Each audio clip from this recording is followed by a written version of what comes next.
I don't even know what to say anymore. Like at this point, it's getting comical with the way we're losing these football games because we control the destiny in the fourth quarter every single time. And we just continue to collapse. It's embarrassing. To be point blank and honest with you guys, I'm absolutely embarrassed to be a Cardinals fan. And this isn't something that's just a 2025 thing because there was actual optimism and hope for this season. And now we sit with a record of 2-5 and the season's over. Point blank, period. We have to go on a stretch and win these next 3 games in a row to even have a chance. And we'll talk about how difficult that's going to be for us.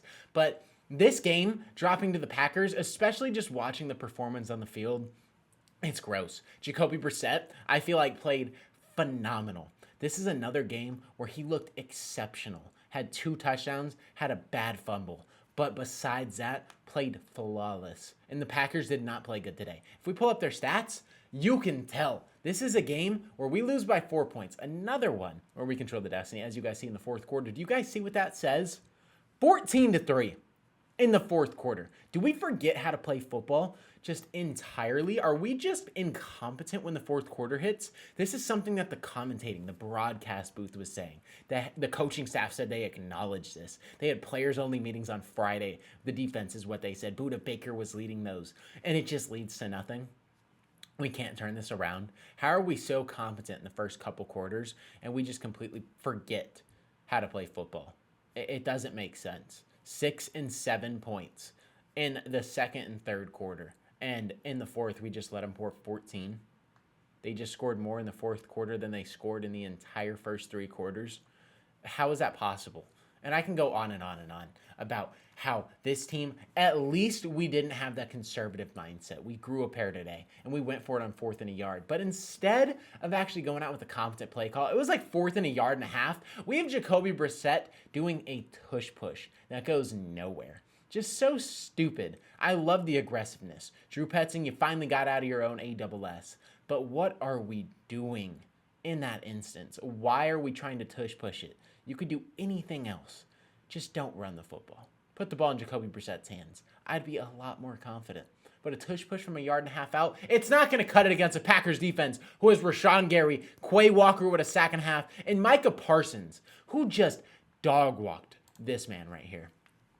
I don't even have words. Looking at this picture just makes me mad. Jonah Williams is sorry. Washed, slow, and useless. He does not belong on that football field. I called for this weeks ago. If you guys have tapped into the channel, you guys know that I have said Jonah Williams needs to be benched, and when Will Hernandez is healthy, slot him in instantly. And Evan Brown, start him at left guard. We've done everything besides benching Jonah Williams. And today he just gave up 3 sacks in one of the most crucial games of the season. Back on the line. You cannot drop 5 straight. If you drop 5 straight, your season's over. And look at where we're at right now.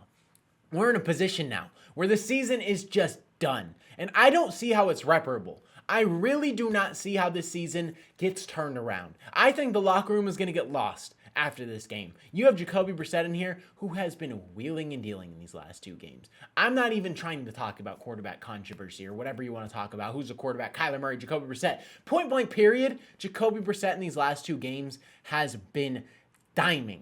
I don't care who you're a fan of. If you're a fan of Kyler Murray, you want Jacoby Brissett to succeed, I don't care. Jacoby Brissett has done everything in his power to will us to wins. This is a guy who is putting his body on the line right now and has done everything for this team. And the offensive line play continually has looked bad.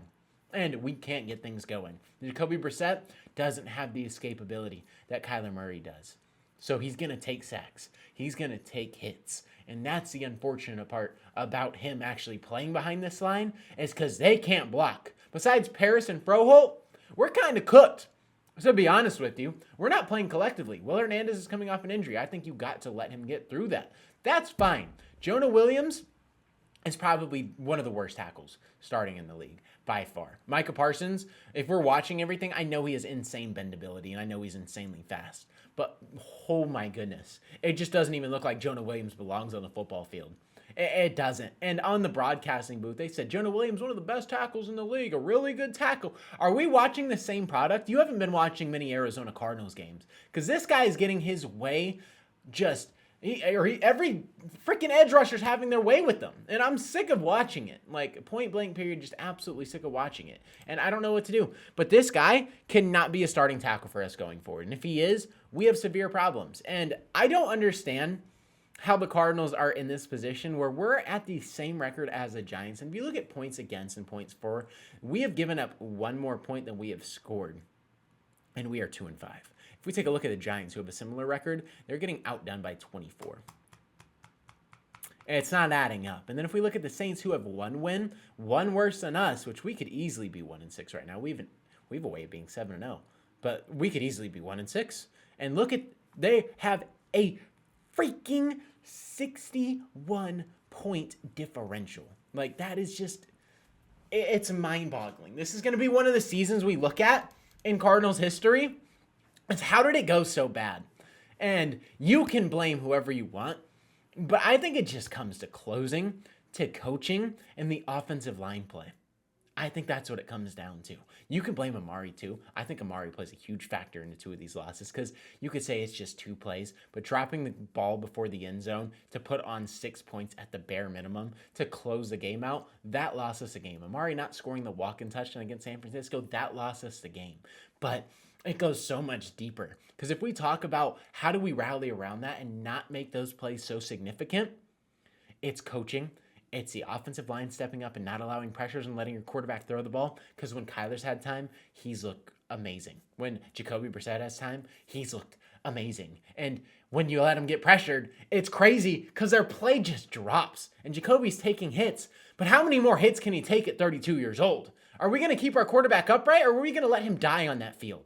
I don't know. And Packers fans, phenomenal game. I think you guys are one of the best teams in the league. I know a lot of Packers fans are probably tuning in and just watching me crash out, but one of the best teams. The trade that you guys made in the offseason to go get MICAH Parsons was a win-now move, and you guys clearly are going for it in a game where your offense was not playing fantastic, and you guys just completely got dominated in every single stat. And if we look at it right here, I mean, it shows 4 more first downs. On third down, you guys could not pick anything up at a 30% conversion rate. The Cardinals, 0 for 2 on fourth down, but technically, I mean like 0 for 1. One of them was a Hail Mary attempt. The Packers, really ballsy in that fourth quarter. They lined up for a field goal. Timeout was called. They ran their offense. They scored a touchdown. Josh Jacobs got them in there.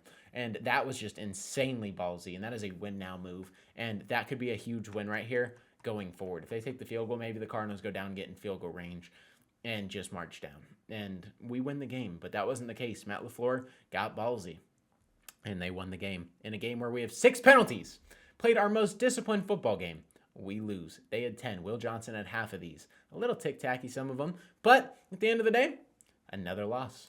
I don't know what to say, man, and I have no confidence with this team going forward. Like, how many games do we realistically think we're going to win here? I don't see a ton of them. I mean, we have to go on a 3-game win streak for the season to even stay alive. Dallas, Seattle, and the San Francisco 49ers, we need 2 division games, and we need to beat the Cowboys, who are a team we're going to be fighting for that last playoff wildcard spot if we want to sneak in. To get 3 wins and actually just bring it back entirely and go 5-5 is the only way this season is savable in my eyes, and that is a long shot. The Cowboys are pouring on points, and the Cardinals' defense in the fourth quarter just cannot get things together. I think we can hold them. I think we really can. We're going to get a little more healthy. Walter Nolan should be back. Kyler Murray should be back against Dallas. But my confidence level is not high. We've gone over the schedule time and time again. You see the elite teams. Tampa Bay is going to be a tough one. Division games are tough. Texans have a great defense. Bengals are thriving right now with Joe Flacco. If he comes back, Joe Burrow, in this game, that's just going to be fantastic timing for us too. We're probably going to be battling for picks at that point. The Falcons wild card and just the division games against the Rams. Like, I'm not confident in this team, and it's unfortunate we keep dropping games where we have the control of our destiny. But this season feels over. 2-5 is almost impossible to come back from. Not a lot of teams make the playoffs. Going 2-5, I believe the last team to do it was the Packers in 2023. I mean, if we have a chance, we have a chance, but we have to rile off 3 wins. But I'm not feeling good about it, and this is just another disgusting loss. And the offensive line killed us. Coaching staff killed us. And at least we're being conservative, but it doesn't matter at the end of the day because we keep losing. So with that being said, that is going to wrap it up. Let me know how you guys feel about that down in the comment section below. Just vent to me down in the comment section below. I know you guys are frustrated. Drop your comments down below. But like I said, that's all I got for today's video, man. I'm just extremely disappointed. It's been your boy Mythic. Peace out.